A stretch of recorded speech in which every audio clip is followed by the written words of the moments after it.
Hare Ram, Ram Ram, Hare Hare, Hare Krishna, Krishna Krishna, Hare Ram, Hare Ram, Jayo Bhakti Pada, Bhakti Pada, Bhakti Pada, Jayo Bhakti Pada.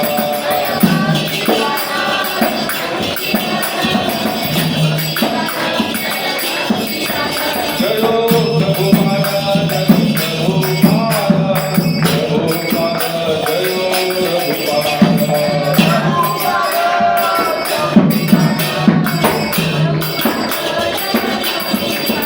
Hari Bol, Hari Bol, Hari Bol, Hari Bol.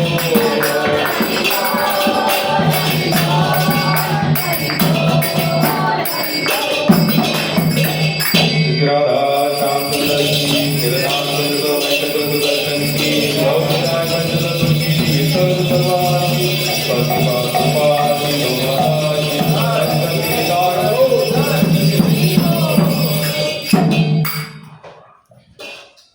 Om Namo Bhagavate Vasudevaya. Om Namo Bhagavate Vasudevaya. Om Namo Bhagavate Vasudevaya. Om Namo Bhagavate Vasudevaya. Om Namo Bhagavate Vasudevaya. Om Namo Bhagavate Vasudevaya. Jnanmirandasya Jnananjanasakaya Chakshurunmilitam Yena Tasmai Shri Gurave Namaha. Shri Chaitanya Manobhishtam Sthapitam Yena Bhutale Swayam Rupam Kadamahyam Tadati Swapadantikam Vandeham Shri Guru Shri Tapadakamalam Shri Guru Vaishnavancha Shri Rupam Sagrajatam Sahagana Raghunathanvitam Tam Sajivam Sadvaitam Savadutam Pariharsaitam Krishna Chaitanya Devam Shri Radha Krishna Padancha Saraganagita Shri Vishakhanvitancha He Krishna Karuna Sindhu Dinabandhu Jagatpate Gopesha Gopika Kanta Radha Kanta Namostute Tapta Kanchana Gaurangi Radhe Vrindavaneshwari Vrishabhanusutam Devi Pranamami Hari Priye Vanchakalpatarubhyascha Kripa Sindhubhyeva cha Patitanam Pavanebhyo Vaishnavebhyo Namo Namah. Jai Shri Krishna Chaitanya Prabhu Nityananda Shri Advaita Gadadhar Srivasadi Gaurabhavrinda Hare Krishna Krishna Krishna Hare Hare Hare Rama Rama Rama Hare Hare Hare Krishna Krishna Krishna Hare Hare Hare Rama Rama Rama Hare Hare Hare Krishna Krishna Hare Hare Hare Rama Rama Hare Hare Krishnaya Vasudevaya Devaki Nandanaaya cha Nanda Gopakumaraaya Govindaya Namo Namah Govindaya Namo Namah Govindaya Namo Namah. हरे कृष्णा. पुन्हा एकदा ही अल्पमती तुमच्यासमोर माझे जे आहे ज्ञान थोडंफार प्रभूजींच्या सानिध्यात किंवा त्यांच्या जे ऐकून मला आलेलं आहे त्यामध्ये काहीतरी तेवढं जे मरण आहे ते मी बोलण्याचा प्रयत्न करेन आणि भगवंत ते बोलवून घेतील माझ्याकडनं.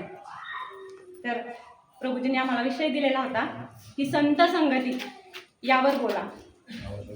तर मग संत संगतीवर बोलण्यापेक्षा शुद्ध भक्त कोण आणि कसा असतो आधी त्याच्यावर बोलेल, मग संत संगती जे शुद्ध भक्त आहे त्यांच्या सहवासात राहिल्यावर काय होईल हे मी बोलते. तर त्याच्यावर भगवद्गीता श्रीमद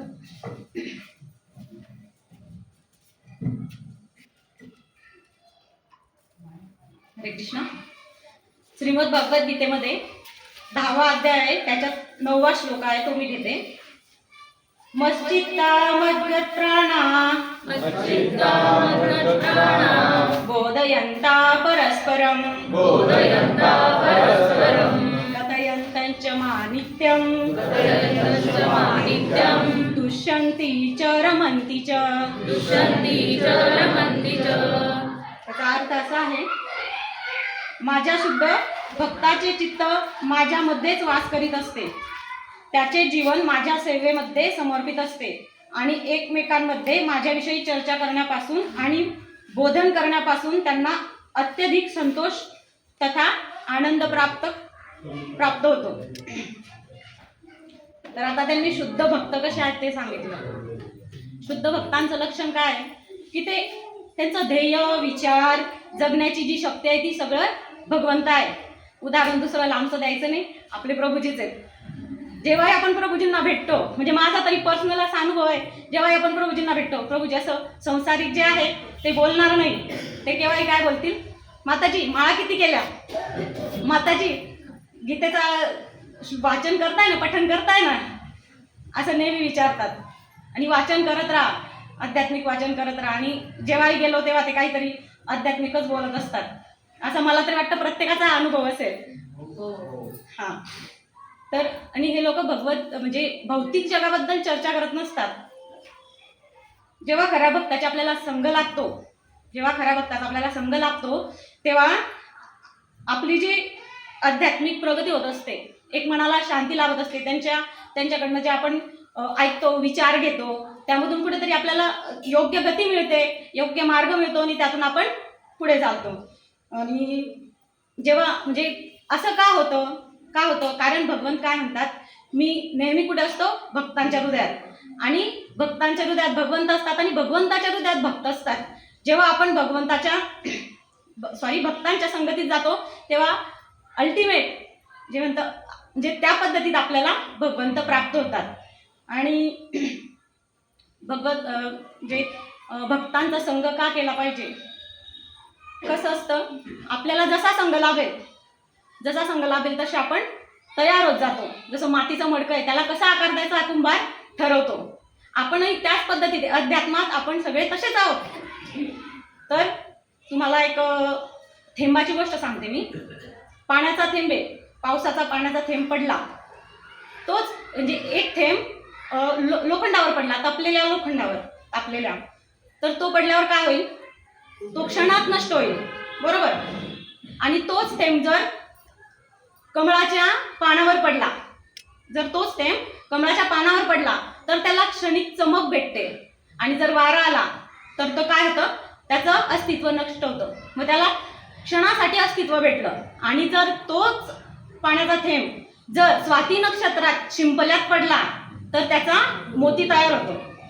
तर तशी जर आपल्याला जशी संगत लाभेल तसे आपणही तयार होतो. तर भक्तांच्या संगतीत आपणही भक्तच होऊ. त्यानंतर त्यामध्ये आपल्याला भक्तांची संग असे भरपूर आपल्याला उदाहरणं आहे आध्यात्मिक आहेत. जसं रत्नाकर जे वाल्याकोळी होते, त्यानंतर वाल्मिकी झाले. त्यांना फक्त नारदांचा संग लाभला. नारदजी त्यांना भेटले आणि त्यांना म्हटले, तुम्ही जे हे लुटमार करतात, हे करतात, चोऱ्या दरोडे घालतात, तर मग तुम्हाला यातून जे सुख भेटतंय त्याचा तुम्ही संसारात आनंद घेतायत, तुमचे संसार म्हणजे पत्नी मुलं सगळे आनंद घेतायत, तर तुम्ही यात जे पाप करतायत, लोकांना त्रास देऊन दुखवून, तर तुमची पत्नी मुलं त्यात सहभागी आहेत का? मग ते म्हणतात, असं कसं नारदजी, मग तुम्ही एकदा विचारून या.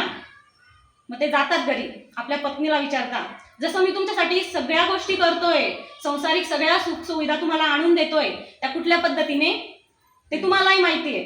तर माझ्या सुखामध्ये जसे तुम्ही सहभागी आहात, तर माझ्या पापाचे वाटेकरी व्हाल का? तर पत्नी म्हणते, हा तुमचा धर्म आहे, आम्हाला तुम्हाला सांभाळायचा तुमचा धर्म आहे, तुम्ही ते करतायत, आम्ही तुमच्या पापाचे वाटेकरी का व्हायचे? मुलांना विचारतात, मुलंही तेच सांगतात. त्यानंतर त्यांना एक सद्गती काय म्हणतं, त्यांना बुद्धी येते आणि ते नारदांसोबत भक्ती मार्गात, म्हणजे नारदांच्या क्षणिक सहवासामुळे ते पण भक्ती मार्गात लागतात आणि वाल्याकोळीचे वाल्मिकी होतात. असे भरपूर उदाहरणं आहेत. जसे विभीषण होते, ते रावणाच्या लंकेत असूनही म्हणजे त्यांना असं वाटत होतं की इथे आपलं जे भक्ती मार्ग आहे तो पूर्ण यशाला येणार नाही किंवा सुफळ होणार नाही, म्हणून ते रामाची लंका भावाचे पाठी सोडून आपल्या रामजींकडे आले. त्यानंतर काही म्हणजे सहवास कसा असतो ना, आपण ज्या सहवासात येऊ तसं आपलं मार्गदर्शन होतं आणि तशी आपली बुद्धी तयार होते. तेच रामासोबत विभीषण राहिले आणि त्याच रामांसोबत कैकेयी राहिल्यात. पण का? त्यांच्यासोबत त्यांना मंथरा होती. मंथराने त्यांना बुद्धी तशी दिली, त्यामुळे त्या आजही आहेत, त्यांचा उद्धार झाला आहे. पण मग आपल्या याच्यामध्ये त्या वाईटच ठरल्या आहेत. तसं पांडवांना कृष्णाचा संग लागला. पांडवांचेच भाऊ दुर्योधन, कौरव सगळे, त्यांना शकुनी मामाचा सहवास लागला. त्यामुळे ते दुष्ट प्रवृत्तीला गेले आणि पांडव हे कृष्ण संघात लागले. त्यांचा उद्धार झाला. तेच पांडव बंधू कुंतीपुत्र कर्ण, त्यांना दानशूर कर्ण म्हणतात. पण तेही याच्या दुर्योधनाच्या संगतीत राहून त्यांचाही तसाच हे झालाय. तर असं आहे. आणि तुम्हाला मी एक कथा सांगते एकनाथ महाराजांची. एकनाथ महाराज एक दिवस रात्री झोपलेले होते. कदाचित सगळ्यांना माहीत असेल किंवा नसेल माहीत तरी ऐकून घ्या माझ्याकडनं. एकनाथ महाराज झोपले होते एक दिवस रात्री. त्यांच्या घरात चोर शिरला आणि तो मस्त सगळे गोळा करतोय, ज्या वस्तू आहेत त्या गोळा करतोय, गासोडं बांधतोय. एकनाथ महाराजांना जाग आली आणि त्यांनी बघितलं कोणीतरी आहे. त्या अंधारातच त्यांनी बघितलं चोर आहे. ते म्हणतात, बिचारा किती कष्ट करतोय, स्वतःच्या जीवन जगण्यासाठी किती कष्ट करतोय. मग ते त्याला म्हणतात, अरे थांब, मी ना दिवा लावतो. चोर म्हणतो, हे कोणी सामान्य माणूस नसेल, आपल्यासारखाच एखादा चोर असेल, म्हणून ते आपल्याला अशी मदत करतायत. एखादा सामान्य माणूस असता तर त्यांनी काय केलं असतं, आरडाओरडा केला असता आणि आपल्याला पोलिसांत दिलं असतं. मग संत एकनाथ महाराज दिवा घेऊन येतात आणि जसा तो दिव्याचा प्रकाश तो बघतो आणि त्या प्रकाशात शांतीब्रह्म एकनाथ महाराजांना बघतो, तर त्याचे अक्षरशः हातपाय, आता जसे माझे हातपाय थरथरत आहेत तसे त्यांचे हातपाय थरथरायला लागले आणि तो अक्षरशः त्यांच्या पायावर लोटांगण घालायला लागला की मला माफ करा, मी तुमच्या घरी आलोय. ते म्हणतात, अरे नाही, चल तुला भूक लागली असेल, मी जेवायला देतो. त्याला जेवू घालतात, त्याला अजून वस्तू बांधून देतात, हे घेऊन जा तुझ्यासाठी. पण तेव्हापासून त्याला एवढा क्षणिक संग लागला की तो म्हटला, आजपर्यंत मी एवढ्या ठिकाणी चोऱ्या केल्या पण असा हे मला भेटला नाही, वागणूक भेटली नाही. तेव्हापासून त्याची सगळी ती चोरीची जी वृत्ती होती ती सगळी बदलली आणि तो संत एकनाथ महाराजांचा शिष्य बनला आणि तसा जीवन अर्जू लागला.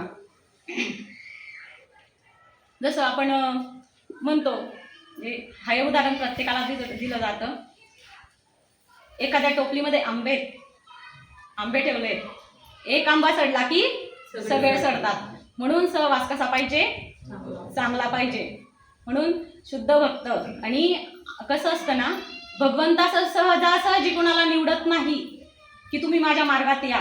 आज आपण सगळे इथे बसलेलो आहे, तर आपलं काहीतरी आधीचं पुण्य म्हणा किंवा ह्या जन्मी म्हणा, आपलं पुण्य भगवंतानी आपल्याला निवडलं आहे. एवढ्या लोकांमधून भगवंत स्वतः सांगतात, माझे सगळेच भक्त होत नाहीत. जे मोजके आहेत, जे चांगले आहेत, जे माझ्यासाठी त्यांच्या आत्म्यामध्ये काहीतरी आहे, तेच माझ्या भक्तीत येतात. आणि आपलं खरंच भाग्य समजा किंवा आधीचं पुण्य समजा की आपण या मार्गात आहोत. आणि तुम्हाला मी आणि भगवंतावर विश्वास ठेवा. तुम्हाला एक कथा सांगते मी. मला ॲक्च्युली त्या गावाचं वगैरे नाव माहीत नाही, घडलेली आहे कथा ती. काहीतरी करारा गाव म्हणून आहे, मला वाटतं उत्तर प्रदेश आणि मध्य प्रदेश याच्यामध्ये कुठेतरी आहे. शिवपूर आणि असं मला एक नाव माहीत नाही, पण करारा गावामधले आहे. तर तिथे बिहारीजींचं मंदिर होतं.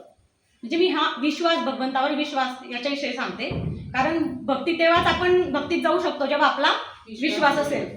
तर तिथे बिहारीजींचं मंदिर होतं आणि मंदिराच्या थोडं पुढे, जवळपास पुढे तरी एका माताजींचं घर होतं. तिथे त्या एकट्याच राहायच्या आणि त्या म्हणजे त्यांच्या घरातच दुकान होतं. ते भजे वगैरे बनवून येणारा म्हणजे गिराईक करायचं, भजे वगैरे बनवून द्यायचं, असं त्यांचं स्टॉल होतं. तर तिथं रोज त्यांची तीच दिनचर्या. सकाळी उठायचं, बेसन पीठ भिजवायचं, भजे करायचे, गिराईक यायची वाट बघायची. पण एक दिवस त्या रात्री झोपल्या आणि त्यांच्या संसारात त्यांच्यासोबत कोणी नव्हतं, त्या एकट्याच होत्या, वैश्य समाजाच्या होत्या त्या. तर त्या रात्री झोपल्या आणि त्यांना रात्री स्वप्न आलं. स्वप्नात असं आलं की त्या मरण पावल्या आहेत. मरण पावल्याने त्यांचं धन, घर, दौलत सगळं लोक नेत आहेत. त्या एकदम उठल्या. सकाळी ते त्यांच्या जे वैश्य समाजाचे त्यांचे जे लोक आहेत त्यांच्याकडे गेल्या की माझं असं असं मला स्वप्न पडलं, मला आता काही संसारिक याच्यात अडकायचं नाही. मग ते म्हणतात ठीक आहे, बिहारीजींचं मंदिर आहे, तिथे ते सगळं तिची धन दौलत सगळं त्या अर्पण करतात मंदिरात आणि त्या तिथेच वास करतात, तिथेच राहतात. मग तिथे राहून भगवंताची सेवा करतात आणि नामस्मरण करतात. जे हात बेसन पिठात भिजलेले आहेत, जे डोळे गिरायकाची वाट बघतायत, जे हात ते जे हात बेसन पिठात भिजले ते नामस्मरणात लागले आणि जे डोळे गिरायकाची वाट बघायचे ते भगवंताच्या रूपाचं दर्शन नित्य घेऊ लागले असं. आणि मग त्यांची सेवा सुरू झाली. तिथले जे महंत जे होते मंदिरातले, एक दिवस म्हणजे त्यांना दूध आणून देतात, घ्या दूध संध्याकाळी असं. त्या दूध घेतात. त्या दूध घेत असताना काय ते चावतात. ते महंतजी पाहतात, तुम्ही काय, मी दूध दिलंय, तुम्ही काय चावून चावून खाताय? अहो म्हणे महंतजी, तुम्ही त्याच्यात काजू बदाम जे टाकले ते मी खाते. महंतजी म्हणतात, मी तुला दुधात साखर टाकली आहे तेच भरपूर आहे, तुला काजू बदाम कुठून देऊ मी? पण ती म्हणते आता तुम्हीच दिलंय दूध. ठीक आहे. दुसऱ्या दिवशी सकाळी ते भोजनाला बसतात, प्रसाद घेतात. प्रसादाच्या वेळेस जेव्हा महंतजी वाढतात ताटामध्ये डाळीमध्ये तूप, पूर्ण तूप असतं. महंतजी म्हणतात, मी तर डाळीत तूप टाकलेलं नाही, यांच्याकडे कदाचित आधीचं असेल. दुसऱ्या दिवशी तसंच होतं. महंतजी बघतात, ते म्हणतात तुमच्या याच्यात तूप कसं? ते म्हणतात महंतजी तुम्हीच वाढतायत, मला माहित नाही काय तर.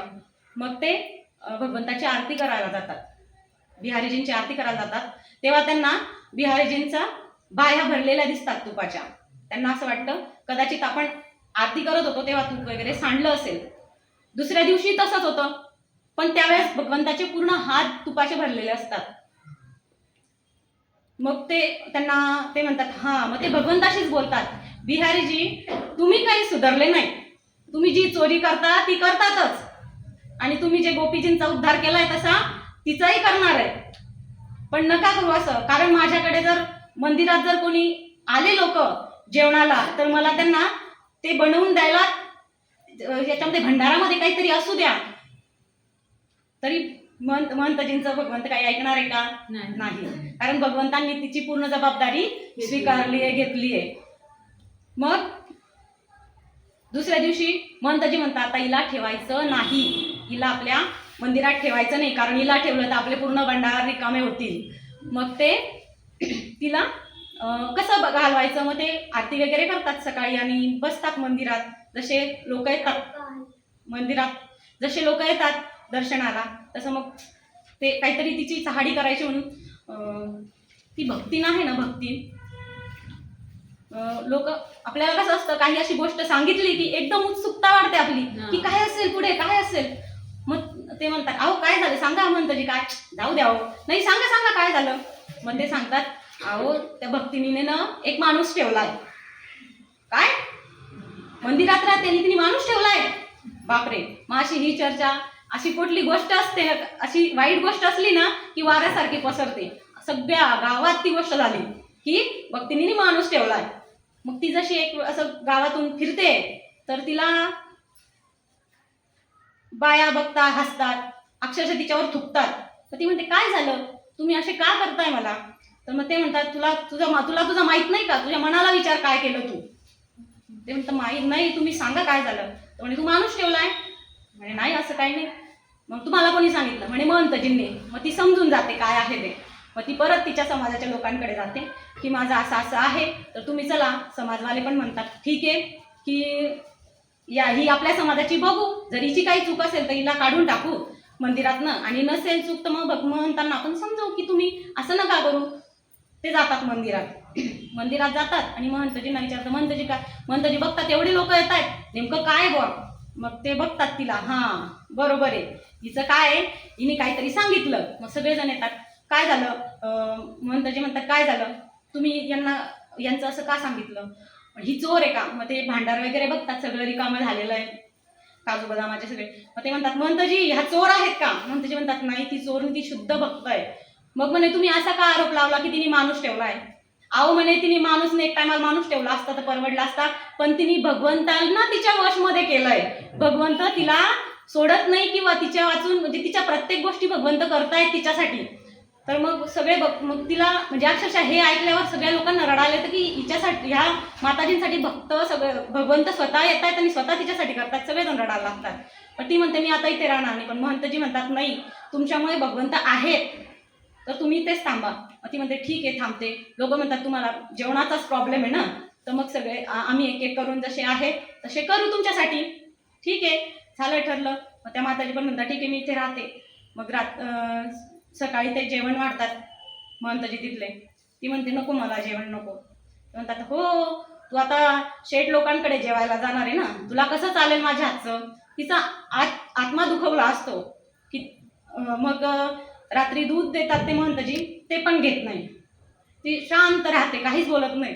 आणि मग जेव्हा रात्री सगळे झोपतात, महंतजी पण झोपतात, मग ती मंदिराच्या पायरीवर येते आणि रडते. तर रडताना ती म्हणते नाथ को नाम कियो बदनाम, नाथ को नाम कियो बदनाम,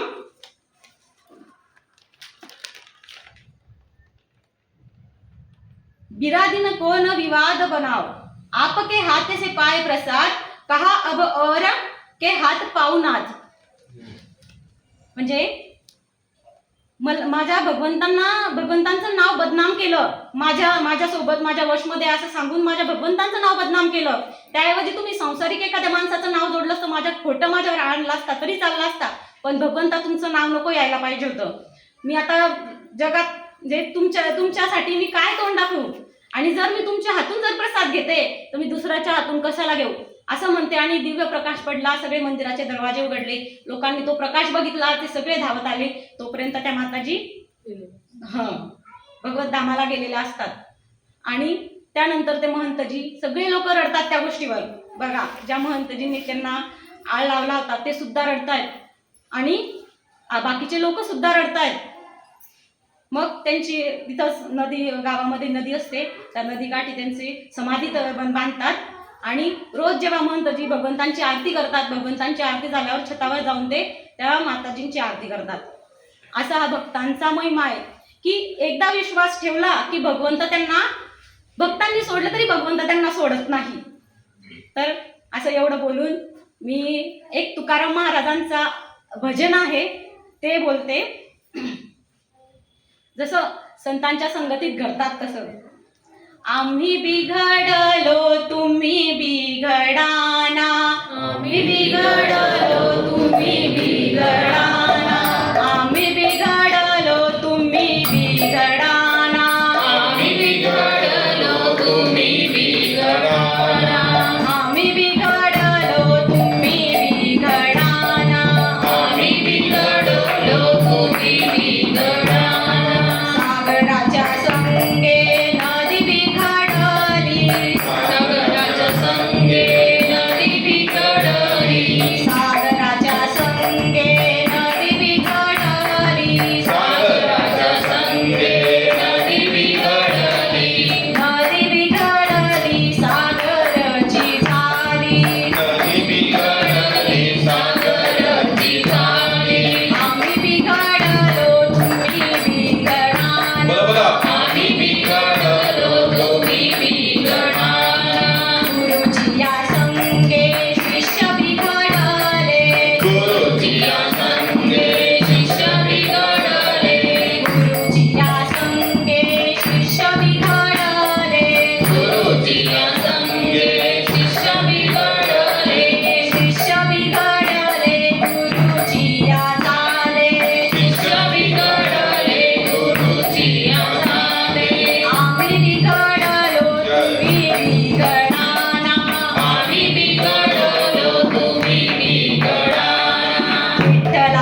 काहींच्या मनात आला असेल बिगडा असं म्हणताय, तर बी घडा, बी तुम्ही पण घडा, बी म्हणजे पण, तुम्ही पण घडा. तर तुम्ही पण भगवंताच्या सेवेत आहात, ऐकतायत म्हटल्यावर, श्रवण करतायत तुम्ही भगवंताचं म्हटल्यावर तुम्ही पण भक्त आहात. तर तुमची ती एक अवस्था येईल की तुम्ही सुद्धा शुद्ध महान भक्त होऊ शकतात. मी पण प्रयत्न करते, एवढं तर आपली शक्ती नाही किंवा आपण एवढं याच्यात जाऊ शकत नाही, पण प्रयत्न आपण नक्की करू शकतो भगवंत प्राप्तीसाठी. तर तेव्हा प्रभूजी आपले जसं सांगतील तसं आपण करा. मी पण प्रयत्न करते. आणि त्यांनी आज 2 दिवसापूर्वी मला फोन केला, माताजी तुम्हाला बोलायचं आहे. खरं तर माझी तेवढी काय म्हणतात ज्ञान नाही आहे, पण गुरु आज्ञा म्हणून मी 2 शब्द वेडेवाकडे जे बोलले त्याबद्दल तुमचे म्हणजे प्रभूजींचे मी हे आभार मानते की त्यांनी मला ते 2 शब्द बोलू दिले, आणि भगवंताचे पण आभार मानते की त्यांनी ते बोलून घेतले माझ्याकडनं आणि तुम्ही सर्वांनी ऐकले. धन्यवाद. हरे कृष्णा. माताजीसाठी 3 वेळा हरी बोल ना. हरी बोल, हरी बोल, हरी बोल. माताजी छान बोललेले आहेत. शेवटी ह्या मार्गामध्ये भगवंताच्याच दयेवर सगळ्या गोष्टी अवलंबून असतात. हरे कृष्ण. माताजी छान. नेक्स्ट.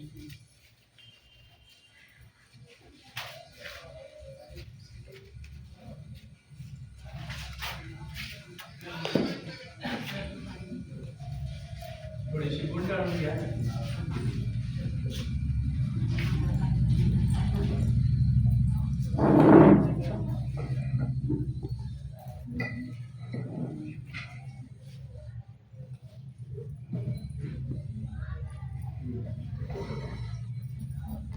हरे कृष्णा.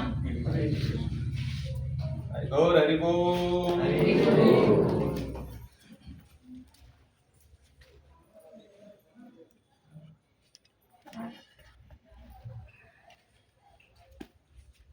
अज्ञानतिमिरन्धस्य ज्ञानाञ्जनशलाकया चक्षुरुन्मीलितं येन तस्मै श्रीगुरवे नमः.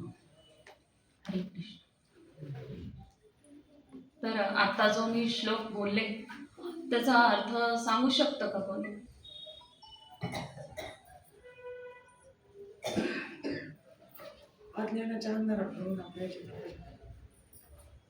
अज्ञानाच्या अंधकाराकडून जो आपल्याला ज्ञानाच्या दिशेने नेतो त्या गुरूंना माझा नमस्कार. तर आपलं जे आजचा विषय आहे संत संगती, तो पण याच्यावरच आधारित आहे. तर मागच्या 2 आठवड्यापूर्वी आपल्याला राहुल प्रभूजींनी एक आध्यात्मिक ABCD सांगितली होती. त्यातलाच पहिला ए विषय आपण बोलायचंय. ए म्हणजे काय सांगितलं होतं, कोणाला आठवतं का? कोणी ऐकत नाही का म्हणजे व्यवस्थित? असोसिएशन. असोसिएशन. असोसिएशन म्हणजे संत संघ. म्हणजे काही बोलण्याच्या आधी मी आता मागच्या आठवड्यात एक घडलेला अनुभव सांगते. म्हणजे मी कृष्णाची थोडी तयारी करत होते, तर सोफ्यावर बसल्या बसल्या त्याला माझी आई म्हटली की उठ रे. तर तो मुद्दाम म्हणजे तिला नाही असं त्याच्या तोंडात आलं की उठा उठा साधू संत साधावया आपले हित. म्हणजे मला इतकं नवल वाटलं की तो म्हणजे असं बोलला. आणि काल परवा पण त्याचं म्हणजे एक गोष्ट झाली की तो मागच्या आठवड्यात प्रभूजींनी एक म्हणजे एक अभंग घेतला होता. म्हणजे मला पण एवढं लक्षात नाही राहिला तो अभंग, पण त्याच्या इतकं छान लक्षात राहिला ना. वेडे वेंगळवाने भजन नरका जाणे चुकेना. म्हणजे आपल्याला एवढं काही लक्षात राहत नाही, पण म्हणजे तो लहानपणापासून इथे प्रभूजींच्या सानिध्यात राहतो आणि त्याला ह्याची आवड निर्माण झाली, ती खरं म्हणजे प्रभूजींमुळेच झालेली आहे. त्यामुळे जो संत संघ त्याला लाभलाय त्याचंच हे खरं म्हणजे आम्हाला फळ मिळालंय असं म्हणायला हरकत नाहीये. तर ही मला खरंच म्हणजे तो अभंग त्याने बोलला तेव्हा खूप म्हणजे मला आश्चर्य वाटलं. आता आपण पुढे विषयाला घेऊया. तर आपल्याला संत संघ याविषयी बोलायचं होतं. तर मला म्हणजे पहिले तर प्रभूजींचं धन्यवाद करायचंय की म्हणजे मला एवढं काही जास्त सांगता नाही येत, पण प्रभूजींनी मला ही संधी दिली. मी काही म्हणजे चुकीचं बोलले तर ती माझी वाणी समजून काही चांगलं बोलले तर ते तुम्ही आत्मसात करा. तर साधू संघ आपण दर रविवारी इथे येतो. संत संघामध्ये दर रविवारी आपल्याकडे प्रभूजींचं प्रवचन होत असतं. तर आपण त्यातलं किती आत्मसात करतो आणि किती आपण त्याच्यात घेतो. तर मला एक 8वीत एक श्लोक होता की जो चमचा आमटी आपण ढवळत असतो त्याला त्या आमटीची चव माहिती नसते. त्यामुळे आपण इथे येतो तर ते आपण त्यातलं सार घेतलं पाहिजे. प्रभूजी आपल्याला नेहमी विचारतात, आज किती माळा केल्या? तर आपण दररोज तरी एक माळ केलीच पाहिजे.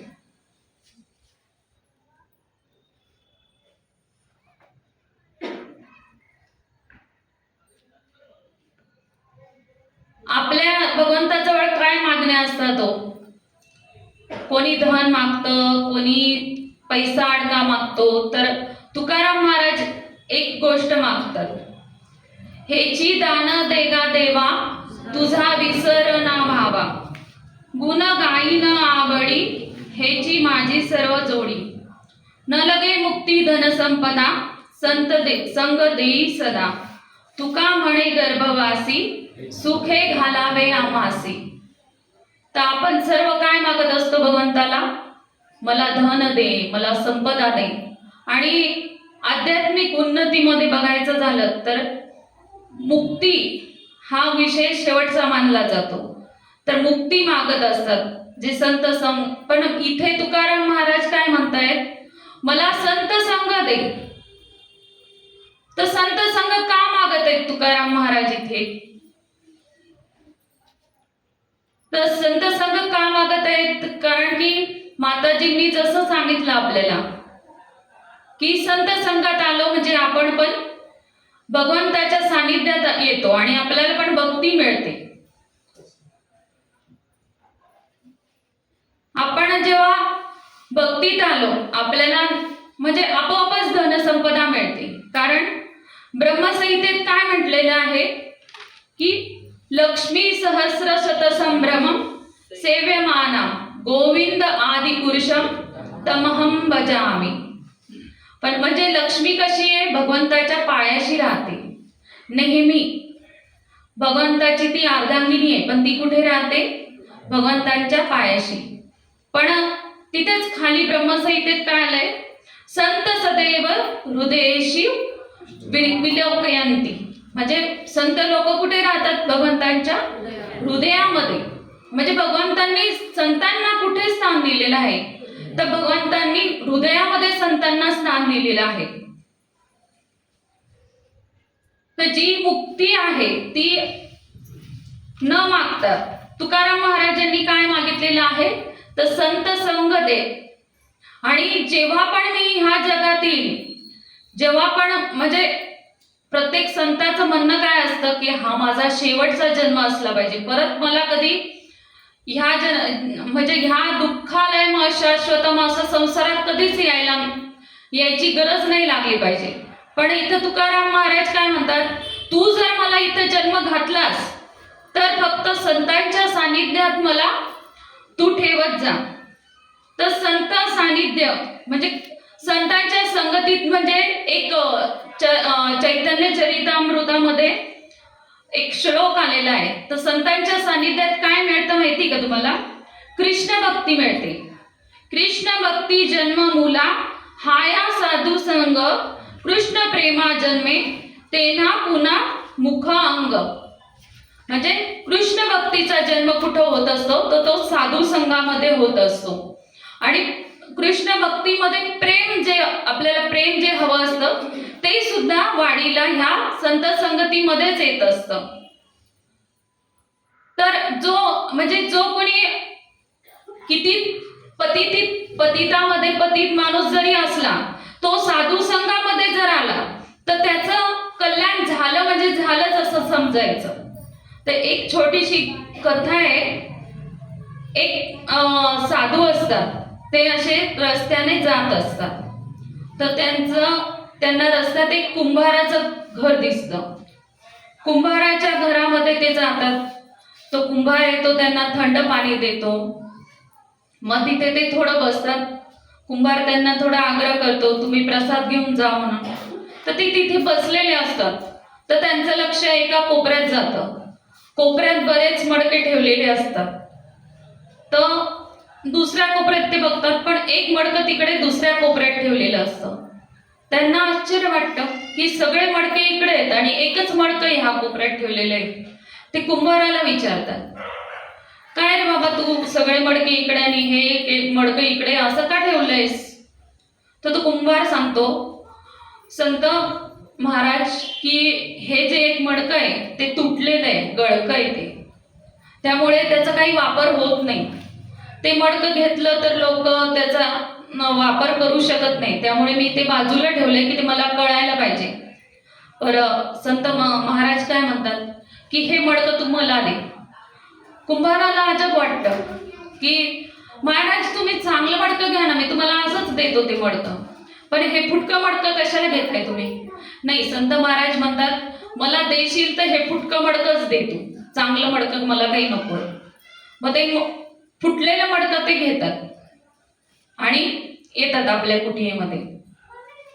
फुटलेलं मडकं काय करतात ते, तर जिथे शंकराची पिंड असतात तिथं वरती आपण पाहिलेलं असतं की ते शंकराच्या पिंडीवर एक थेंब थेंब थेंब थेंब पाणी टाकायसाठी एक घागर भरलेली असतात. तिथं ते मडकं लावतात आणि त्याची धार सतत ते शंकराच्या पिंडीवर पडलेली असतात.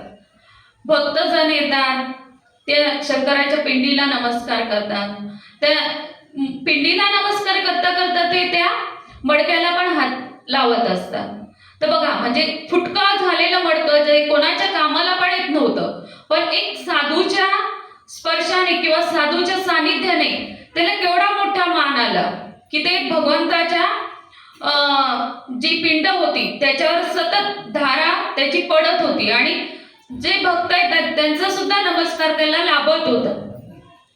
तर असा आहे साधू संघ. म्हणूनच चैतन्य चरितामृत मध्ये म्हटलेलं आहे, साधू संघ सर्व शास्त्रे काय, लव मात्र साधू संघ सर्व सिद्धी होय. म्हणजे सर्व शास्त्रांचं म्हणणं काय आहे, तर साधू संघ करावा, साधू संघ करावा. थोड्याशा सुद्धा साधू संघाने आपल्या ज्या इच्छा आकांक्षा आहेत त्या काय होत असतात, पूर्ण होत असतात.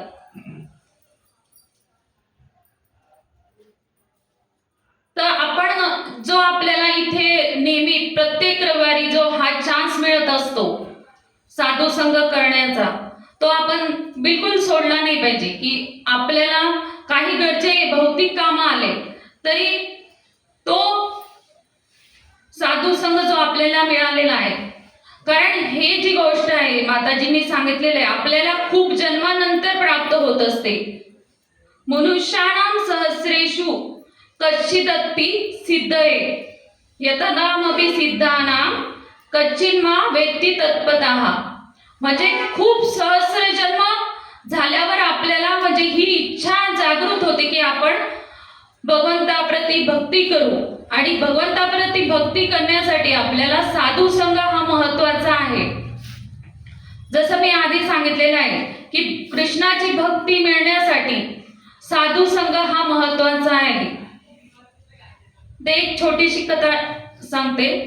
एक आजी होती, खूप म्हातारी होती, पण म्हातारी असली तरी ती खूप चांगली भक्त होती. तिला जे तिच्या गुरूंनी सांगितलेलं होतं की सकाळी उठून मंगल आरती करायची, बालभोग दाखवायचा, आपण जसं सर्व प्रक्रिया करतो, म्हणजे जसं आपल्याला प्रभूजी नेहमी सांगत असतात, आपण करत नाही ती गोष्ट वेगळीच आहे. सकाळी उठून एवढ्या म्हातार वयात सुद्धा ती मंगल आरती करायची, प्रसाद भोग ते नामस्मरण चालू असायचं तिचं. तर एक दिवशी काय होतं की तिचे जे गुरु असतात ते तिला भेटायला येतात. तर ती सगळं त्यांचं स्वागताचं तयारी करून ठेवते. पूर्ण त्यांच्या जे रस्ता असतो त्याच्यात फुलांच्या पाकळ्या, त्यांना ओवाळण्यासाठी आरती त्यांनी तयारी करून ठेवते. पण ती बघते असं दारात येऊन बघते की स्वतः भगवंत गुरु जे येत असतात त्यांच्या सोबत येत असतात. तर तिला आश्चर्य वाटतं, अरे आता माझे गुरु पण आलेत आणि माझं भगवंत पण आलेले, आता मी काय करणार. पण ती विचारात न पडता पटकन पुढे जाते आणि भगवंताचा हात धरते आणि भगवंताला सोबत आणते आणि जी आपल्या हातात आरतीची थाळी असते ती भगवंताला देते. मग भगवंत म्हणतात की हे काय करतेस तू. म्हणे आता माझे गुरु येत आहेत, तुम्ही माझ्या गुरुच्या स्वागतासाठी माझ्यासोबत उभं राहा. ते भगवंत म्हणतात, तुला थोडीशी पण भीती वाटत नाही का ग, मी तुला नरकात पण पाठवू शकतो. ती म्हणते, नाही, मला कशाला भीती वाटणार आहे. म्हणे मी एवढी साधारण होते, तुम्ही एवढे मोठे भगवंत आहे, तुम्ही माझ्या दारात आला आहात ते ह्या गुरुमुळे आला आहात. एवढी माझी लायकीच नव्हती की मी म्हणजे तुम्हाला प्राप्त करेल, पण तुम्ही आलात ना माझ्या दारात. मी नरकात गेले तरी त्या नरकातून सुद्धा सोडवण्याची कृपा माझे गुरु माझ्यावर करू शकतात, मी कशाला घाबरणार आहे. चला म्हणे माझ्या बरोबर माझ्या गुरुची स्वागत करायला तुम्ही इथे उभं राहा म्हणे. मग दोघांनी त्यांचं स्वागत केलं. तर अशी गुरुची महिमा आहे. म्हणूनच तुकाराम महाराज आपल्याला म्हणतात की संत संग देई सदा. तर मी एवढंसं बोलून संपवते, काही चुकलं असेल तर माफ करा. हरे कृष्ण. 3 वेळा सगळे म्हणा हरी बोल, हरी बोल, हरी बोल. माताजींनी छान दीक्षित दिलेला आहे. बडकर प्रमुख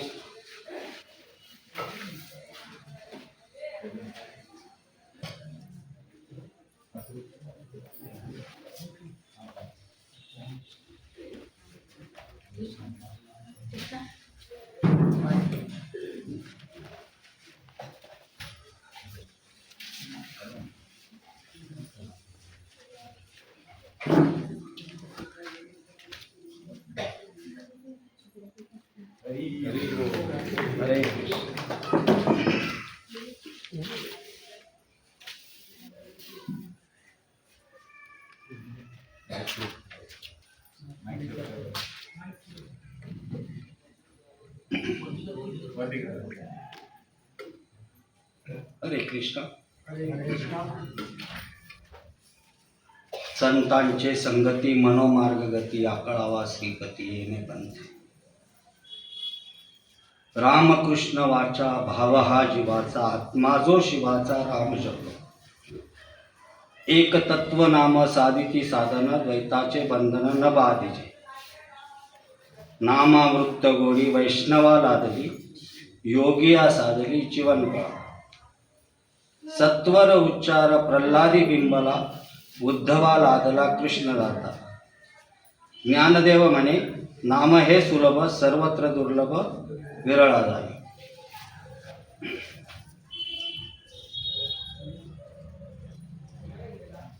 माझ्या अल्प बुद्धीनुसार मी थोडंसं बोलण्याचा प्रयत्न करतोय, सर्वांनी ते स्वीकारून घ्यावा अशी विनंती करतो. संत संगतीचं महत्त्व. संतांच्या संगतीने आपल्याला योग्य मार्ग मिळतो आणि त्या योग्य मार्गाने आपल्याला भगवंताला पर्यंत पोहोचता येतं. मी मागच्या वेळेस सुद्धा सांगितलं का आपण आयुष्यात किती गुरु करतो. जन्मापासून गुरुच गुरु असतात. लहानपणी आपल्याला बोलायला शिकवणारा गुरु, असं बोलू नको तसं बोल हे शिकवणारा गुरु. शाळेत 8 तासाला 8 गुरु असतात. नंतर गाडी शिकवणारा गुरु, जास्त कशाला, आपण स्मशानभूमीत जातो, अनेक वेळा बघितलं असेल आपण, तिथं हे लाकूड असं नाही आडवं लाव, सरळ लाव, म्हणजे तोही गुरुच आहे ना. मग आपण एवढे आयुष्यात गुरु करतो, तर एक आध्यात्मिक गुरु का नको करायला?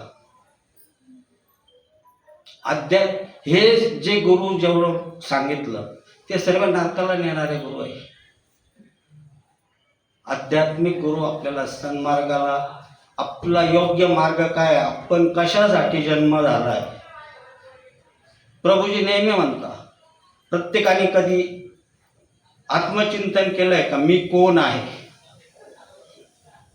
खरंच प्रभूजी, मी एक हॅपी थॉट नावाचं शिबिरला गेलो होतो, तिथं सर्वात पहिला हा प्रश्न असतो, मी कोण आहे. एकमेकांना विचारत राहता. मग सांगतो मी घोडेकर आहे, मग मी एक पती आहे, मी एक ऑफिसर आहे, उत्तर मिळत राहतं. तरी ते मी कोण आहे प्रश्न करत राहते दोघं जण एकमेकांना समोरासमोर.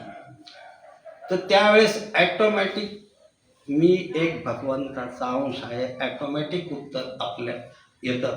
पण त्यालाही थोडीशी अध्यात्माची जोड असली तर ते उत्तर मिळतं, नाही तर नाही मिळत.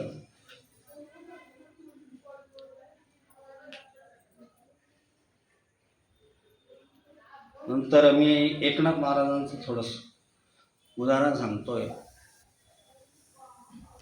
एकनाथ महाराज पैठणचे, पैठण म्हणजे सर्व पंडितांचं वेद विद्या वगैरे पारंगत. तर एकनाथ महाराज देखील ब्राह्मण कुळातले असल्यामुळं त्यांनाही वेद पठण वगैरे सर्व येत होतं. तर असेच एक काशीहून मोठे पंडित आले.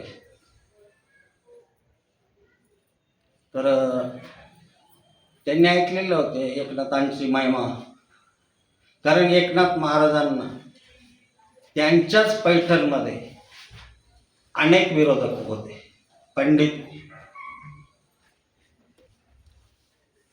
तर मग एकनाथ महाराजांच्या घरी ते आले. पंडितांनी कोणावर जायचं त्यांच्याकडे जाय, कारण एकनाथ महाराज कोणाचीही सेवा करायचे ते पंडितांना सहन नव्हतं.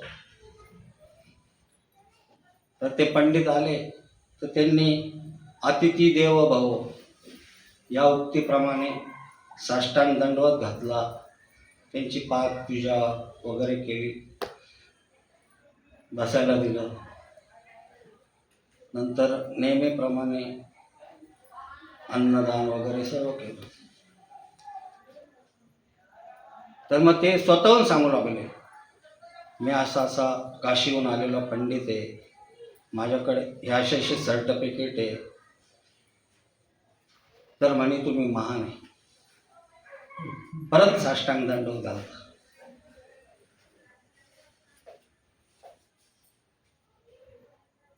तर ते मग एकनाथ महाराजांना म्हणता, मला तुमच्याशी चर्चासत्र करायचं आहे. मी प्रश्न करणार, त्याचं तुम्ही खंडन करायचं, मग तुम्ही प्रश्न करणार, मी त्याचं खंडन करणार. एकनाथ महाराज म्हणता, मी एवढा थोर नाही आहे. तुम्हाला काय सर्टिफिकेट पाहिजे असेल तर तुम्ही तुमच्या मनाने लिहून घ्या, मी त्याच्यावर सही करून देतो. तुम्हाला जे पत्र पाहिजे, तुम्ही प्रावीण्य आहे, प्रावीण्यच राहा. तुमची आणि माझी बरोबरी नाही होऊ शकत. तुम्ही मार्तंड पंडित आहे, त्याबरोबर मी तुमच्याबरोबर तुलना नाही करू शकत.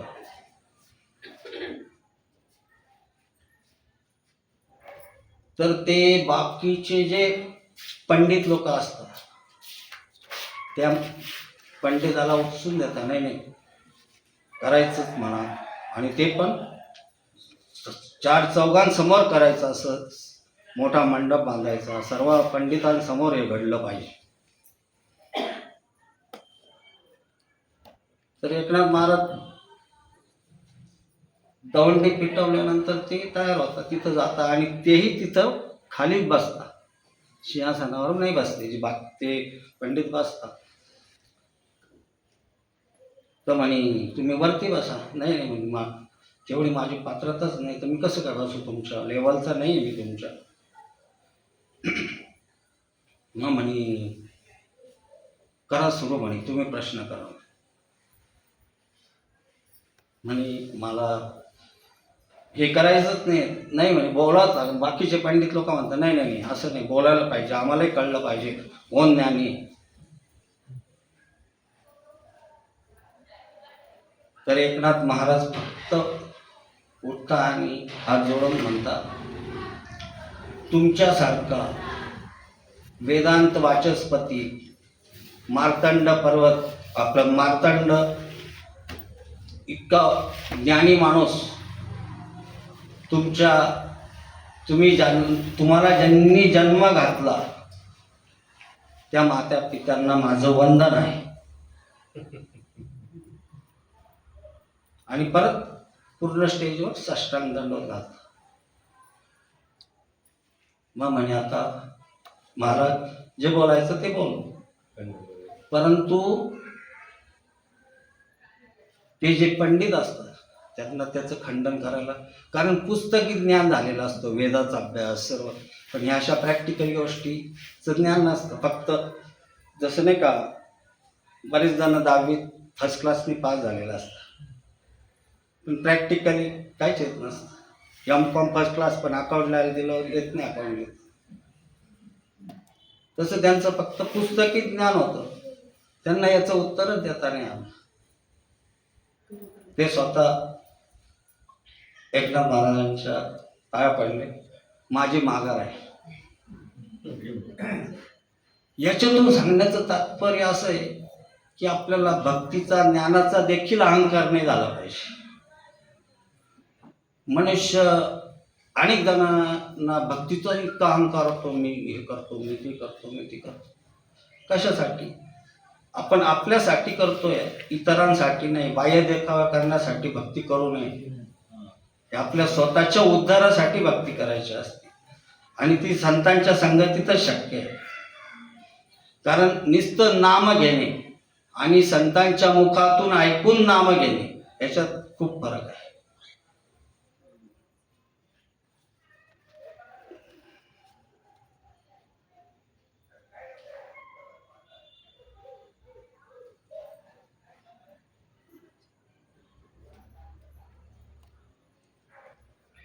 तर मी संत तुकोबा महाराजांचं पण थोडंसं चरित्र सांगतो.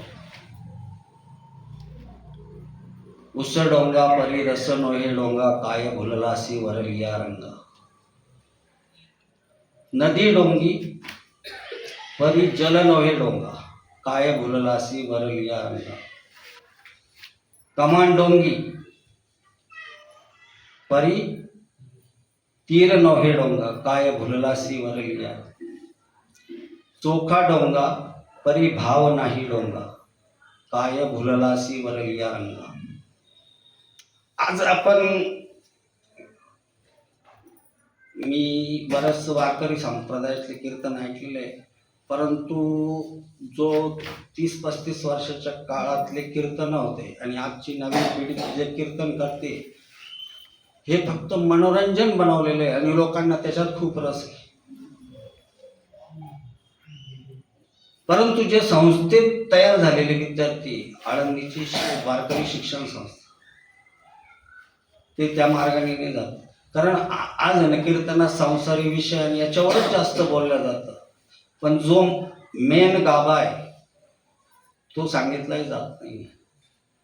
आणि लोकांना त्याचे जे एंटरटेनमेंट करतात त्या महाराजांना खूप मोठ्याने मानधन मिळत आहे. साधू संत कसे असावे?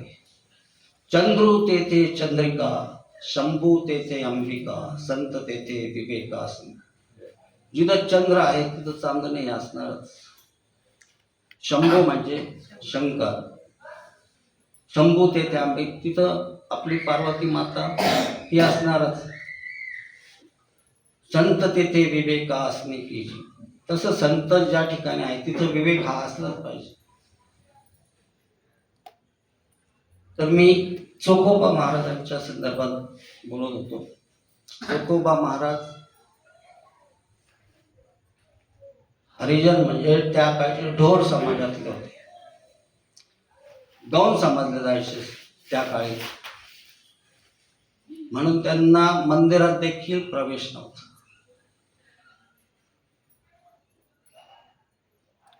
तर जात वित्त गोत कुळ शिळ मात भजिका त्वरित भावना. आपल्याला संत समागम करायला जात तुम्ही किती कुठल्या उच्च जातीचा आहे, किती संपत्तीवान आहे, ह्या गोष्टीची गरज नाही. एक सर्वसाधारण रस्त्यावरला अनाथ माणूस देखील भक्ती करण्याचा भक्ती करण्यालाच आपल्याला जन्मच मुळेच हा भक्ती करण्यासाठीच दिलेला आहे, आपल्या स्वतःचा उद्धार करण्यासाठीच हा नरदेह प्राप्त झालेला आहे. परंतु आपण जन्माला येऊन हेच विसरलो आहे. जसं यदा यदा हि धर्मस्य ग्लानिर्भवति भारत अभ्युत्थानम् अधर्मस्य. जेव्हा जेव्हा अधर्म वाढणार त्यावेळेस भगवंत अवतार घेणार. भगवंत अवतार घेणार म्हणजे काय? ते सुदर्शन मुकुट पितांबर घालून तुमच्या समोर येणार नाही. ते संतांच्याच रूपाने आपल्याला येत आहे आणि आपल्याला भगवंतानी शस्त्रांनी अधर्माचा नाश केला होता. संत जे आहे ते नामाने आपल्या वृत्तीमध्ये असलेल्या राक्षसाचा नाश करतात. म्हणून संत संगती असावी. तर चोखा डोंगा परिभाव नये डोंगा.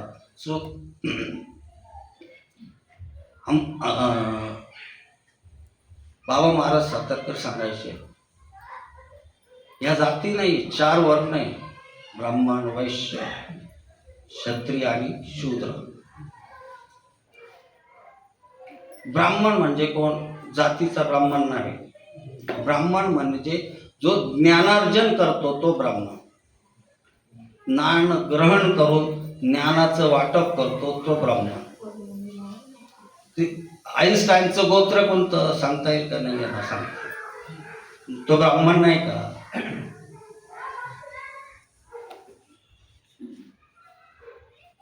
तसं सुखोबा महाराजांच्या बाबतीत म्हणजे आमचा भगवान श्रीकृष्ण जर ह्या 4ही वर्णांनी नटलेला आहे.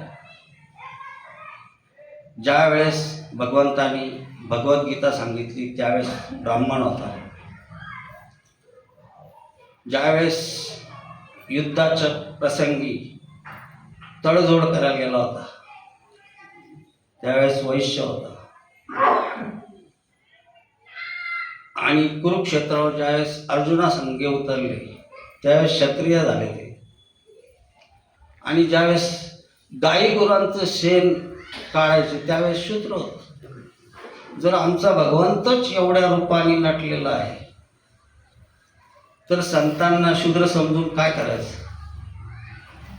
त्याचा भाव शुद्ध होता. कारण तुकाराम महाराज म्हणता, आम्ही सांगता सांगता मेलो.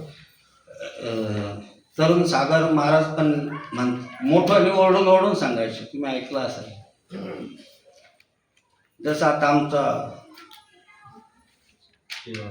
शेवांश लहानपणापासून येतो, मी म्हणजे तो माझ्यामध्ये पोटात असल्यापासून येतो इथं.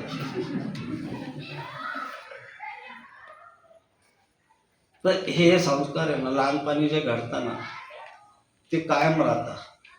कारण त्यावेळेस ग्रहण शक्ती चांगली असते. माताजींनी सांगितलं का, प्रभूजींनी बोलता बोलता जो आपण बोलला तो तिथं घरी बोलवतो. म्हणजे लहान मुलांची ग्रहण शक्ती चांगली असते, मेमरी त्यावेळेस बिल्टअप होत असते. तर त्यावेळेस जे लक्षात राहतं ते आत्ता ह्या वयात शक्य नाही होत.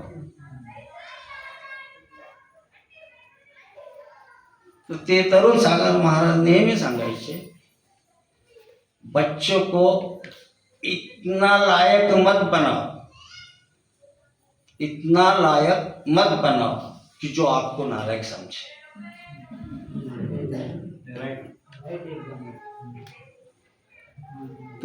ते म्हणायचे मुला बाळांना संपत्ती नका देऊ तुम्ही, चांगले संस्कार द्या. म्हणजे संतांनी असे आपल्यावर खूप उपकार केलेले. अनेक संत मार्गात कुठलाही पंथ असो, कुठलाही धर्म असो, प्रत्येकाने एकच सांगितलंय, कलियुगात हरिनाम संकीर्तन. तर चोखोबा महाराजांचं प्रभूजींनी सांगितलंय, तरी पण मी चोखोबा महाराजांचं बोलतोय म्हणून मी परत सांगतोय. तर गावकुसावर जी हे राहते भिंत, ती भिंत कोसळती, त्याच्यात चोखोबा महाराजांचा अंत होतो. तर नामदेव महाराज म्हणता, अरे आपल्याला चोखोबा महाराजांची समाधी करायची, चोखोबांच्या हस्ती घेऊन या. आता तिथं अनेक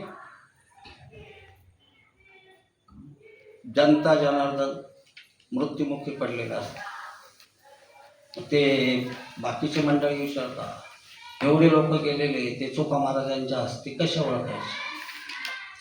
नामदेव महाराज म्हणतात, ज्या हाडातून विठ्ठल ध्वनीचा आवाज येईल ती चोखोबा महाराजांची. ते तिथं गेले, कानाला लावायचे, ज्याच्यातून चोखोबा अशा हस्ती जमा केल्या. आणि पंढरपूरला प्रथम पायरी जी आहे तिथंच त्यांची समाधी केलेली आपण बघितलं असं.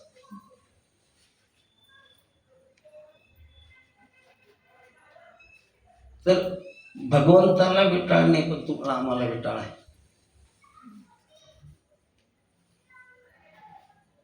भगवंत भावाचा बुकेला आहे.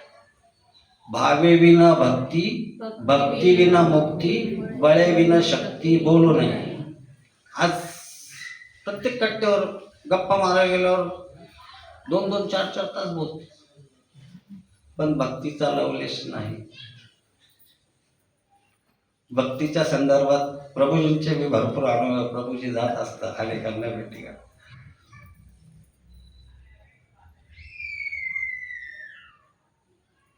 मी ह्या मार्गात वयाच्या 12व्या वर्षापासून, म्हणजे आजोबांच्या सहवासामुळे हे घडले मला. मी घरात सर्वात मोठा असल्या कारणाने ते आजोबांबरोबर कीर्तनाला, प्रवचनाला जायचे. तेव्हापासून माझी खूप इच्छा होती आणि आमच्या आजोबांची खूप इच्छा होती का याला वारकरी शिक्षण संस्था घालून त्या मार्गाला लावून. परंतु वडील लवकर वारल्यानंतर आई पुढं आमच्या आजोबांचं काही चाललं नाही. पण आजोबांच्या सहवासामुळेच मी आज इथं बसलेलो आहे असं समजत. कारण कुठंतरी ज्योत लावलेली होती, पण त्याचं विस्मरण झालं होतं. माया, मोह. पण अनुप राठोड आपल्याकडे येत असतात. त्यांनी असंच मला प्रभूजींच्या यात्रेचं परिपत्रक दिलं आणि मी वृंदावनला प्रभूजींबरोबर 2017ला गेलो. नंतर 2018ला केदारनाथ, बद्रीनाथ तिकडे जाऊन आलो. त्याच्यानंतर प्रभूजी म्हणायचे की आपण घरी सत्संग घेत असतो, येत जातो. तेव्हापासून 2019 पासून मी नित्य नाही म्हणू शकत, परंतु मॅक्झिमम येण्याचा प्रयत्न करत असतो.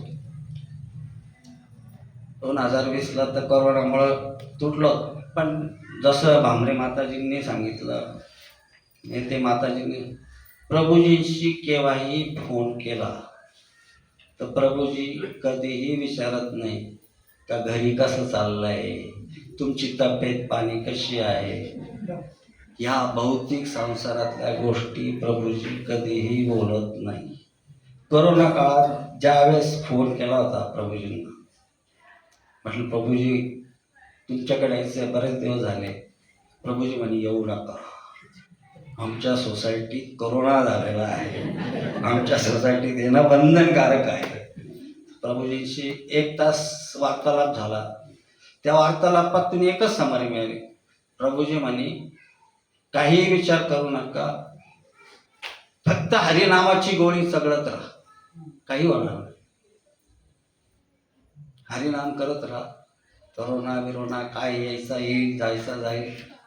तुम्ही फक्त भगवंताच्या नामाची कास धरा. कुठल्या गोळ्या, त्यावेळेस मी म्हणायचो प्रभूजी अशा गोळ्या मिळत आहे, आयुर्वेदिक गोळ्या घरपोच आल्या. प्रभूजी म्हणे भगवंत नामाची गोळी खा. आणि खरंच कोरोना काळात एप्रिल महिन्यात, मार्चला लॉकडाऊन लागला, एप्रिल महिन्यापासून आम्हाला ड्युटी चालू झाली होती. डिस्पॅच डिपार्टमेंटला असल्यामुळं माल गेला तर पैसे येतील पगार वाटायला. आम्हाला अर्जंट बोलावलं होतं. प्रभूजींचे शब्द लक्षात होते मला.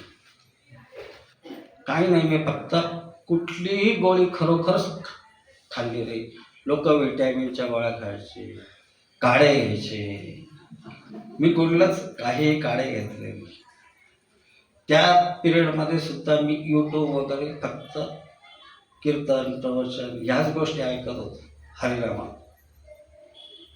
आणि प्रभूजींना ज्यावेळेस फोन करतो ना, अर्धा तास प्रभूजी फक्त या आपल्या संत वाङ्मयावर याच्यावरच बोलत असतात. आणि प्रभूजींचा जो हरिनाम, प्रभूजींचाच काय, सर्व संतांनीच ते सांगून ठेवलेलं आहे.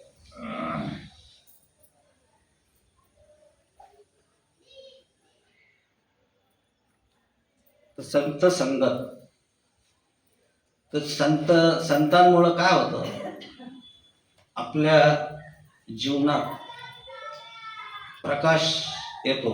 म्हणजे आपल्याला आत्मज्ञान, आत्मबोध जो म्हणतो तो गुरूंकडून मिळाला जातो की हा जन्म नरदेह कशासाठी मिळालाय. 84 योनीतून फिरून येतो. ह्या मनुष्य देहातच आपल्याला वाचा दिलेली की जे भगवंताचं नामस्मरण करू शकतो. कुठल्याही प्राण्याला इच्छा जरी झाली तरी त्याला नामस्मरण नाही करता येत. खरोखर एखादा संतांच्या घरात असलेलं कुत्र सुद्धा आहे ना, आजोबांनी सांगितलेली गोष्ट आहे, मागच्या जन्मीचं काहीतरी असेल त्याचं म्हणे. एकादशीच्या दिवशी त्याला अन्न टाकल्यावर तो अन्न खातच नव्हता. मागच्या जन्मीचं असू शकतंय, पण आपल्याकडं चुका होत राहतात. पण त्याला परत मनुष्य देह आपल्या जीवनाचं सार्थक करून, आता तुकाराम महाराजांनी जसं सांगितलं, लोक प्रत्येक जण मुक्ती मिळवण्यासाठी प्रयत्न करतात. तुकाराम महाराज तर अधिकारवाणी नाही भगवंताला सांगता का परत गर्भातच मला घाल. गर्भाचं जो दुःख आहे ते यातना भोगायला तयार आहे, पण मला तुझं नामस्मरण करण्यासाठी ह्याच जन्मात नरदेहातच घाल. प्रत्येक जण मुक्ती मिळवण्याचा प्रयत्न करतो. तुकाराम महाराज म्हणता मुक्ती धन संपदा काहीच नकोय मला, फक्त संत संग देई साधा. संतांच्या संगतीतच मला कायम राहू दे, त्यांच्यापासून मला असा वेगळा करू नको.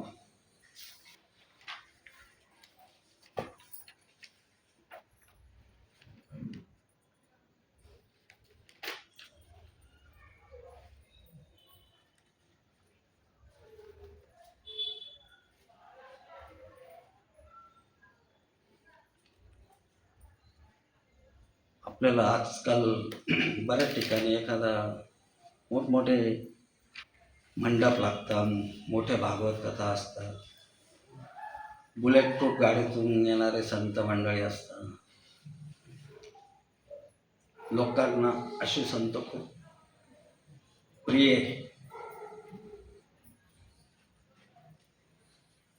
परंतु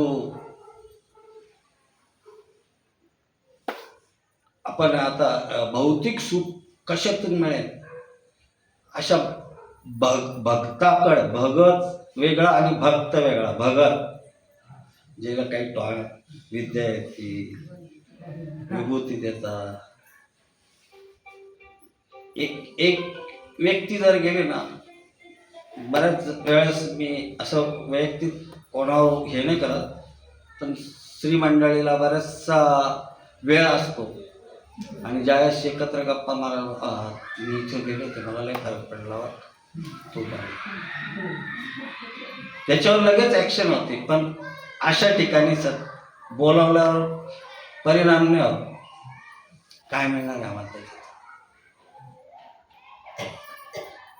भक्ती ही निष्काम भक्ती केली पाहिजे असंच नेहमी आजोबा सांगायचे. आमच्या आजोबा लहानपणी मला म्हणायचे देवाला कधीच नवस करू नये, सकाम भक्ती नाही करू. आमच्या घरात आमचे वडील श्रावण महिन्यात नवनाथाची पारायण वाचायचे. त्याच्यानंतर मी पण वाचायचो. त्यावेळेस ते म्हणायचे ही सकाम भक्ती. मी विरोध नाही करत नाही, पण ही सकाम भक्ती आहे, काहीतरी प्राप्त होण्यासाठी म्हणून करतोय. म्हणून अनेक देवतांना नवस करायला जाता, नवस फेडायलाही जाता, अनेक प्राण्यांचे हत्याही केल्या जातात. पण कुठल्याही वैष्णव मंदिरात मला वाटत नाही की अशी प्रथा आहे.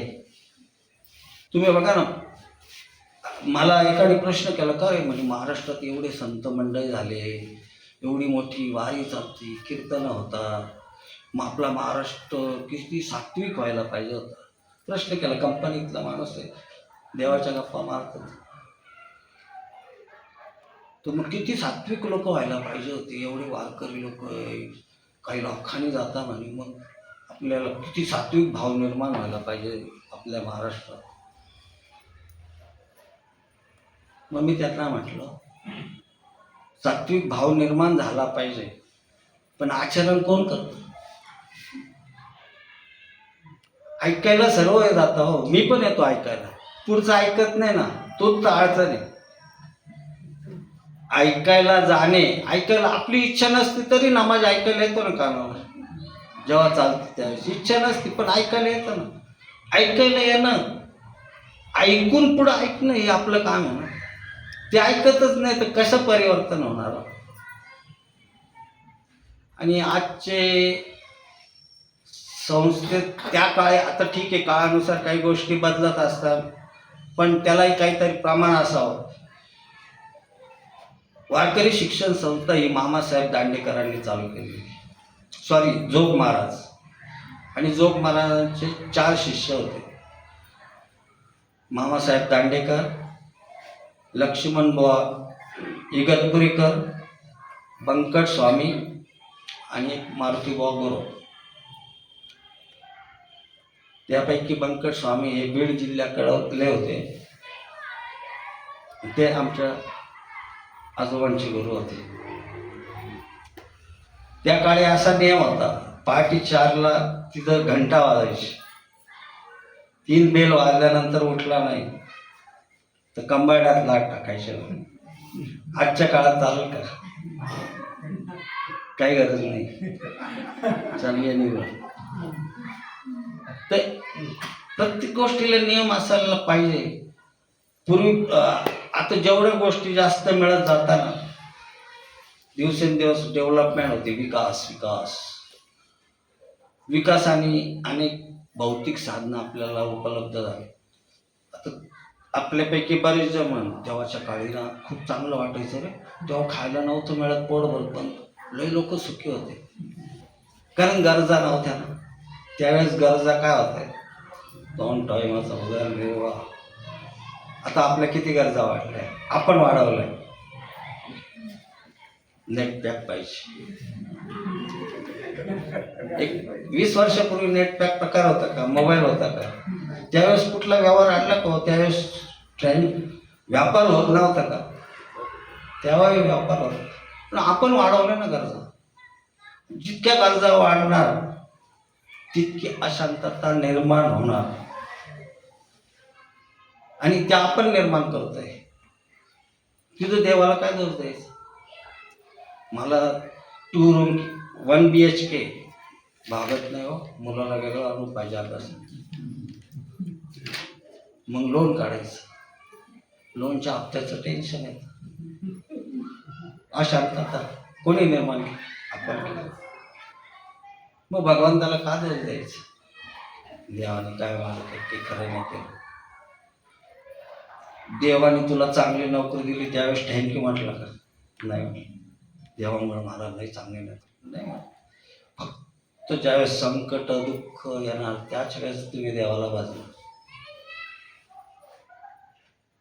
बरं, ते संकट येताना अनेकांना ती एक प्रकारची नोटीसच असते, पण त्याही वेळेस आपण जागा होत नाही.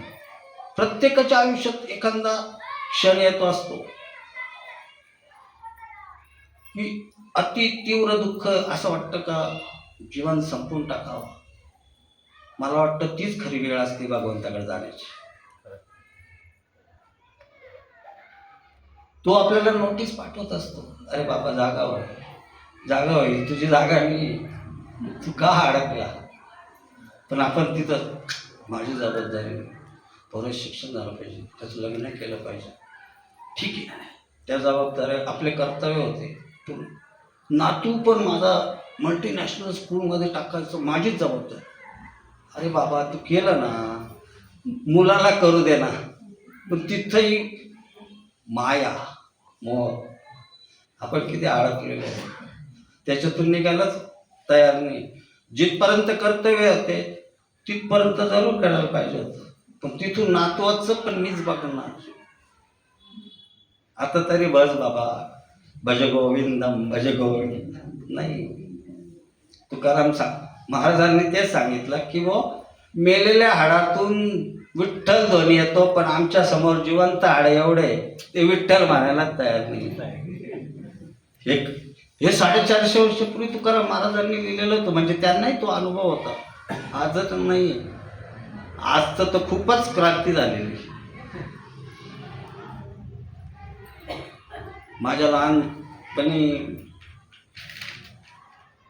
भगवद्गीतेची प्रार्थना मी म्हणायचो. माझे मामा कंपनी थोडेसे नास्तिक मंडळी, म्हणजे त्यांना अजिबात याचा लवलेश पण नव्हता. त्यांच्याकडे जायचो त्यावेळेस आजोबा आणून द्यायचे, ते खायचं नाही.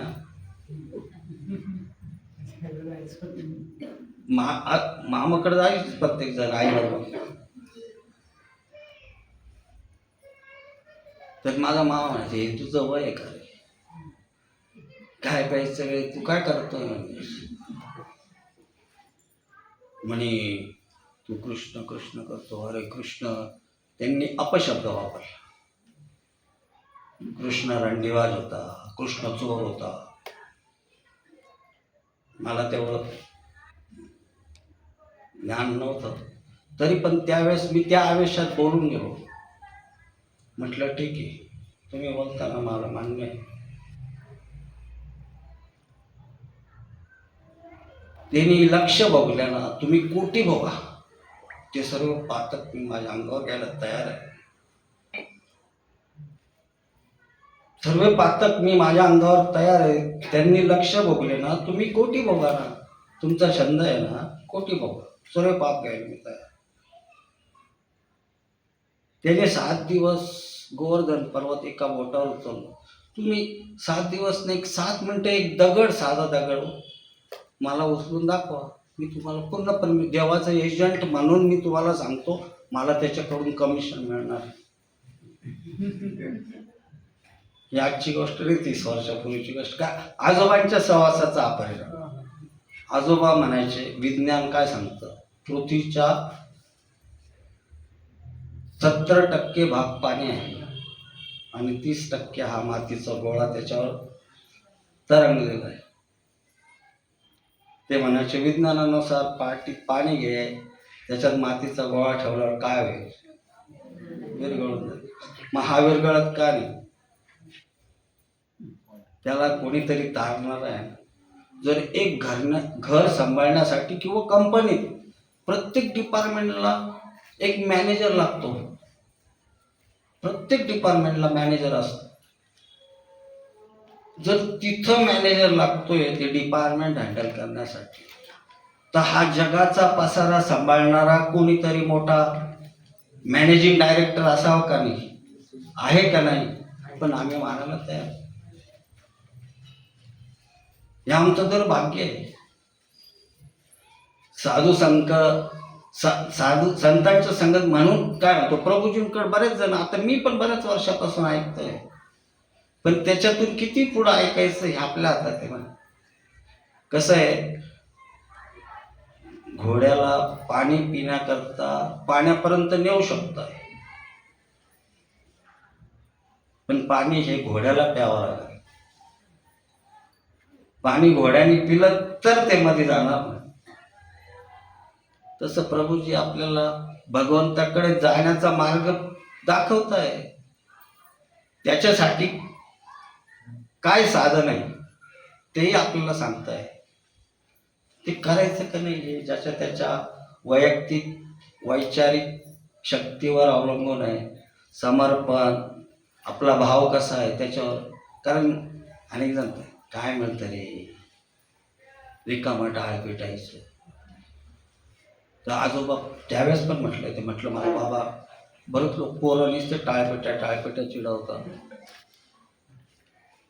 ते म्हणे त्यांना म्हणायचं टाळ पिटत नाही, टाळ वाजवतो म्हणे. आणि टाळ वाजवण्यासाठी देखील कला लागते म्हणे. टाळ कोणी पिटू शकतंय, टाळ वाजवणे ही कला आहे, त्याच्यासाठी पण साधना लागते म्हणे. लहानपणी मी शाळेत जाऊन जायचो, त्यावेळेस अनेक जण मला चिडवायचे लहानपणी. तेव्हा मी लगेच येऊन आजोबांकडे बोलायचो, बाबा असे बोलले मला, ते तसे बोलले. बाबा त्याचे उत्तर द्यायचे मला.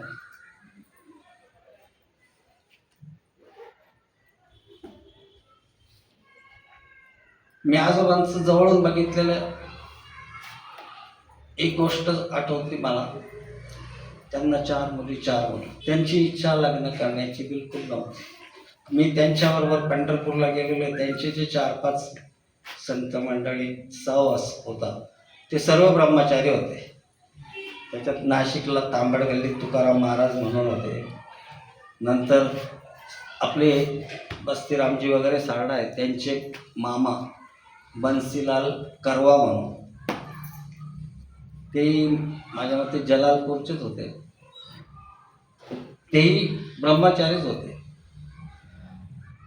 पण त्यांच्या आई म्हणे तू हे करताय की तुला करावाच लागल. त्यांच्या गुरुकडे घेऊन गेली. दांडेकर मामांना म्हणे का तुम्ही सांगा, हा ऐकत नाही. परंतु आमचे आजोबा संसारात कधीच रमले नाही.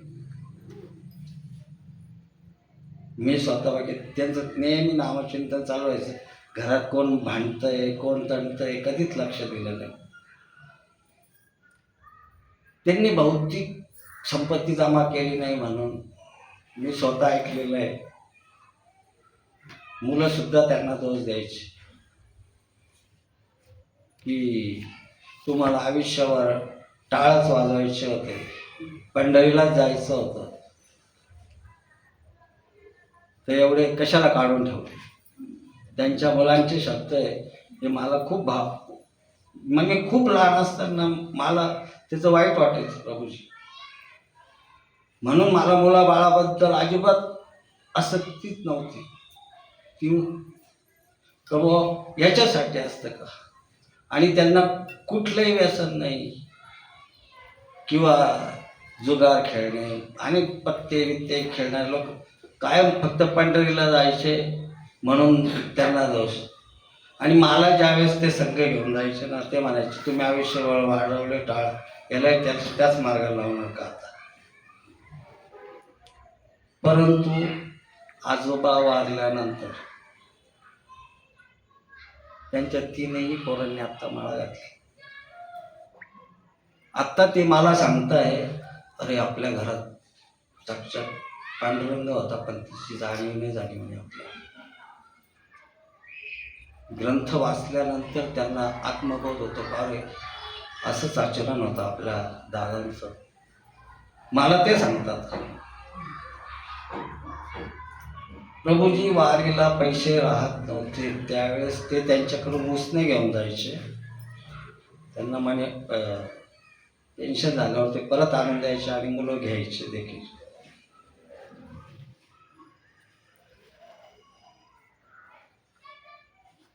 प्रभूजी मनापासून आभारी आहेत की तुम्ही मला 2 शब्द बोलण्याची संधी दिली.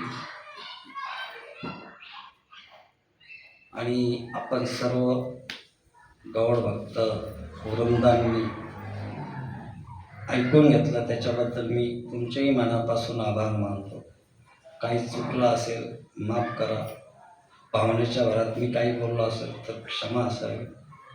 हरे कृष्ण. प्रभूंसाठी 3 वेळा हरी बोल, हरी बोल, हरी बोल. माताजींनी प्रभूंनी छान असं सांगितलेलं आहे संत संघावर. परंतु आपण